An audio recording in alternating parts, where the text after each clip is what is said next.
Good morning, everyone. Welcome back to you in my YouTube channel. Today, we will solve the remaining question of sample paper, which was given by CBSE board. And the fifth question is choose the correct option.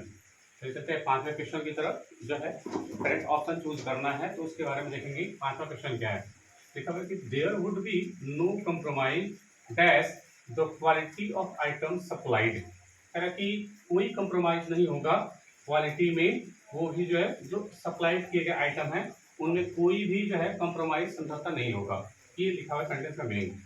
आइए option क्या क्या है regards D option regard तो option C is regardless and option D is regarding. तो सबसे पहले checkout कर लेते हैं कि यहाँ पे जो है हमारा सब्जेक्ट कहाँ पे है। देखिए देयर लिखा हुआ है मैंने आपको इंट्रोडक्टरी सब्जेक्ट जब पढ़ाया था तो ये बताया था इट और देयर के बारे में यूज में मैंने ये बताया था कि देयर का यूज कब कहाँ करते हैं। मैंने ये बताया था कि देयर का यूज जब करते हैं जहाँ पे कोई चीज़ हो अगर मैं बोलूँ कि एक लड़का रोड पे है there is a boy on the road एक गाय रोड पे है there is a boy on the road एक पेन है देयर इज अ पेन। तो जहाँ पे कोई चीज़ पड़ी हुई है वहाँ के लिए देयर इंट्रोडक्टरी सब्जेक्ट का यूज कर लेते हैं। तो कह रहा है कि कोई कंप्रोमाइज नहीं होगा यानी ये है यहाँ पे कॉम्प्रोमाइज जो है इस वर्ब का सब्जेक्ट हो जाएगा यहाँ पे जो भी वर्ब आएंगी उनका जो सब्जेक्ट होगा वो कॉम्प्रोमाइज हो जाएगा और ये नाउन लिखा हुआ है। नो क्या हो जाएगा दिस इज एडजेक्टिव। अगर ये सब्जेक्ट है तो मेन वर्ब भी आना चाहिए और ये देयर क्या हो जाएगा ये इंट्रोडक्टरी सब्जेक्ट हो जाएगा। इंट्रोडक्टरी सब्जेक्ट को यूज करते हैं रियल सब्जेक्ट को इंट्रोड्यूस करने के लिए। अब सब्जेक्ट ये कंप्रोमाइज हो जाएगा तो हमें जो है सब्जेक्ट भी हो गया तो मेन वर्ब भी चाहिए और हेल्पिंग वर्ब भी चाहिए क्योंकि वुड लिखा हुआ है और बी लिखा हुआ है। मैंने बताया था आपको कि वर्ब दो टाइप की जो बताया था मैंने कि उसमें एक ऑक्सिलरी वर्ब होती है एक मॉडल ऑक्सिलरी वर्ब होती है। तो देखिए ये वुड जो है ये मॉडल ऑक्सिलरी वर्ब है और मैंने ये भी बताया था कि जो भी मॉडल ऑक्सिलरी वर्ब होती है वो केवल और केवल हेल्पिंग वर्ब बनती है नीड और डेयर को छोड़ करके। तो ये वुड हेल्पिंग वर्ब हो जाएगी। आपको पता है कि मॉडल वर्ब के साथ वर्ब की कौन सी फॉर्म आती है मॉडल वर्ब के साथ वर्ब की पहली फॉर्म आती है। ये बी जो है ये बी वर्ब की पहली फॉर्म है तो ये बी जो है मेन वर्ब हो जाएगा यानी सब्जेक्ट भी आ गया हेल्पिंग वर्ब भी आ गया मेन वर्ब आ गया। अब मेन वर्ब आ गया है तो ऑब्वियसली बात है कि दूसरी कोई मेन वर्ब नहीं आएगी तो ऑप्शन में जितनी भी मेन वर्ब होंगी उनको कट कर लेंगे। देखिए रिगार्ड्स लिखा हुआ है वर्ब में यस यस लगता है इसका मतलब रिगार्ड्स नहीं आ पाएगा। रिगार्ड ये वर्ब की पहली फॉर्म है ये भी नहीं आ पाएगा क्योंकि मेन वर्ब आ चुकी है। देखिए और बाकी कोई क्लॉज भी नहीं है ना कोई और बाकी वर्ब भी नहीं। ये क्वालिटी क्या लिखा हुआ है ये ऑब्जेक्ट लिखा हुआ है यानी यहाँ पे कोई कंजक्शन में नहीं है इसका मतलब दो क्लॉज नहीं आ पाएंगे तो जितने भी मेन वर्ब ऑप्शन है वो हम क्या कर देंगे वो एलिमिनेट कर देंगे।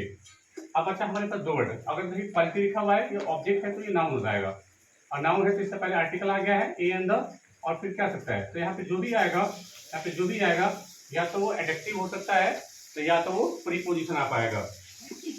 तो देखिए यहाँ पे रिगार्डलेस लिखा हुआ है ये रिगार्डलेस क्या है ये एडजेक्टिव वर्ड है रिगार्डलेस जिसका मतलब क्या होता है बेपरवाही से लापरवाही से। तो क्या लापरवाही से क्वालिटी लिखा है कि there will be no compromise कोई कंप्रोमाइज नहीं होगा क्वालिटी के अनुसार या क्वालिटी में कोई भी लापरवाही नहीं होगी। तो ये रिगार्डलेस का मतलब बेपरवाही से होता है लापरवाही से होता है तो यहाँ पे हमें इस मीनिंग को देना नहीं है। रिगार्डिंग क्या होता है के बारे में ये प्रीपोजिशन वर्ड है इसका मतलब होता है के बारे में। तो क्वालिटी के बारे में कोई कंप्रोमाइज नहीं होगा जो आइटम सप्लाई किए जाएंगे यानी हमें जो है के बारे में यानी इसके हमें प्रीपोजिशन की यहाँ पे रिक्वायरमेंट है इसका मतलब के बारे में हो जाएगा। तो कौन सा ऑप्शन सही हो जाएगा regarding option is the correct answer of this sentence. Let's see the sixth sentence I looked inside the bucket and saw there was dash water in it so they had to add more to it. Choose the correct option little any few and least। सबसे पहले देखिए यहाँ पे जो blank है उसके बाद आगे क्या नाम लिखा हुआ वाटर लिखा हुआ है और वाटर जो नाउन है क्या ये काउंटेबल है या अनकाउंटेबल है। वाटर सबको पता है कि दिस इज अनकाउंटेबल नाउन। तो अगर ये अनकाउंटेबल है तो जितने भी इसमें काउंटेबल नाउन होंगे उनको क्या करेंगे उनको यहाँ से रिमूव कर देंगे। तो देखिए फ्यू लिखा हुआ है फ्यू जो है ये काउंटेबल नाउन के लिए यूज करता है जो डिटरमिनर है फ्यू बॉयज फ्यू पीपल ये काउंटेबल नाउन के लिए होता है। तो ये ऑप्शन नहीं आ पाएगा।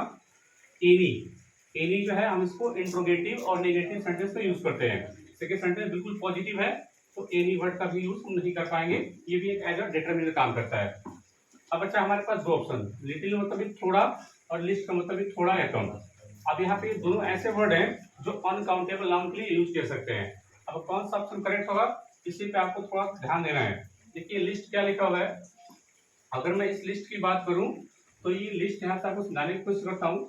ये लिटिल आपको पता होगा, लिटिल मतलब थोड़ा या छोटा, तो लिटिल ये पॉजिटिव डिग्री होती है। अगर मैं इसकी कंपेरेटिव डिग्री की बात करूं तो वो होता है लेस वाटर, है ना, ये इसकी कंपेरेटिव डिग्री है। और जिसकी सुपरलेटिव डिग्री है वो होती है लिस्ट, ये इसकी सुपरलेटिव डिग्री है। यहाँ पे वही लिखा हुआ है। अब सोचिए सुपरलेटिव डिग्री का हम यूज कब करते हैं, जब सेंटेंस में हमें ज्यादा में से किसी एक को श्रेष्ठ बताना हो, ज्यादा बताना हो। क्या यहाँ पे कोई कंपेरिजन है, लिखा हुआ है कि मैंने बाल्टी में अंदर देखा और मैंने ये देखा कि वहां पे पानी जो है उसमें थोड़ा कम था, सो इसीलिए उन्होंने क्या किया, they had to add more to use, इसलिए उन्हें ज्यादा यूज करना पड़ा था। इसका मतलब है तो अगर बाल्टी में पानी नहीं होगा तभी तो ज्यादा की आवश्यकता होगी, जब बाल्टी में पानी रहेगा तो पानी की आवश्यकता क्या हो सकती है।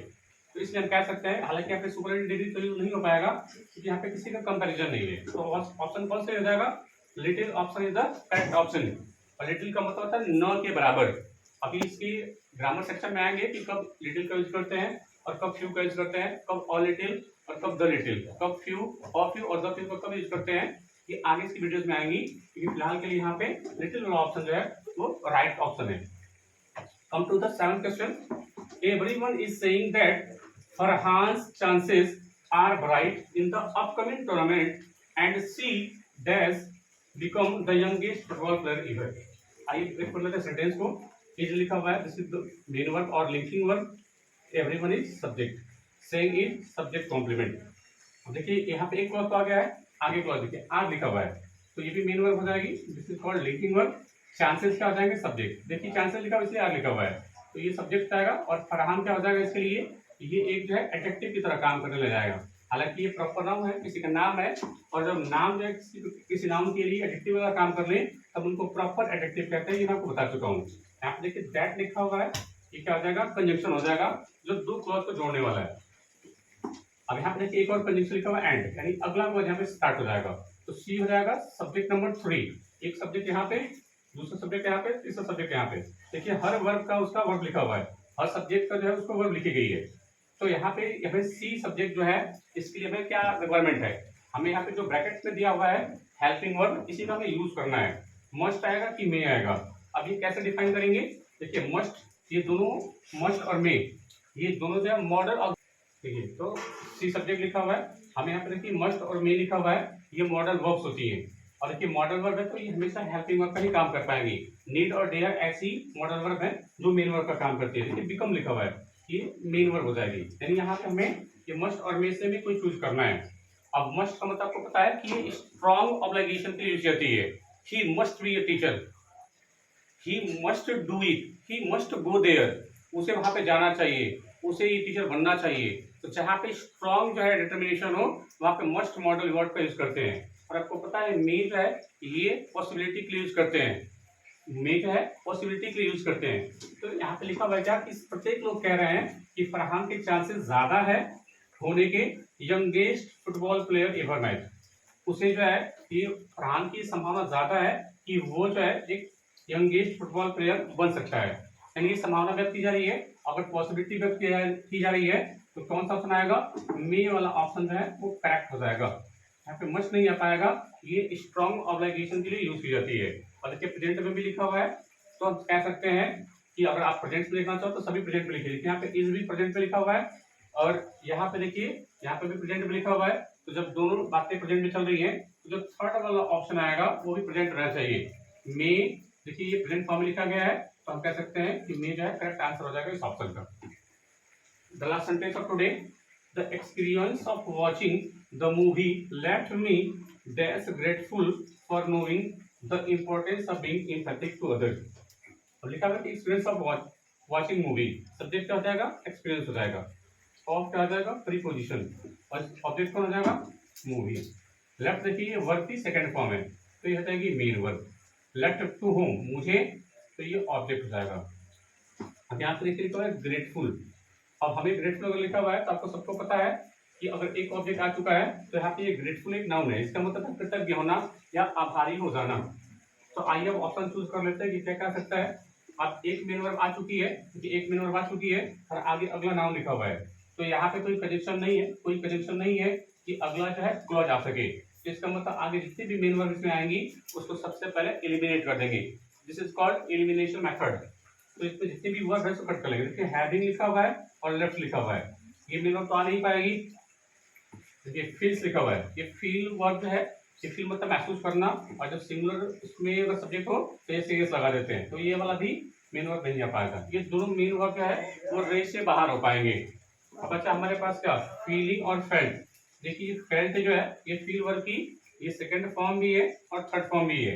देखिए अब यहाँ पे हमें आपको वर्ब की जरूरत नहीं है तो फेल्ट तो आ नहीं सकता, तो हो सकता है ये वर्ब की थर्ड वाली फॉर्म हो सकता है कि ये वर्ब की थर्ड वाली फॉर्म हो, लेकिन अगर यहाँ पे वर्ब की थर्ड फॉर्म यूज करेंगे तो उससे पहले हेल्पिंग में होना चाहिए, तो ये दोनों काम नहीं है। लेकिन आपको ध्यान रखिए कि वर्ब की जो थर्ड फॉर्म होती है वो पास्ट पार्टिसिपल फॉर्म कहलाती है और वो काम एडजेक्टिव वाला कर लेती है। अगर हम यहाँ पे फेल्ट रखते हैं तो ये जो नाउन लिखा हुआ है इसके लिए इनफैक्ट जो एडजेक्टिव का काम करने लग जाएगा।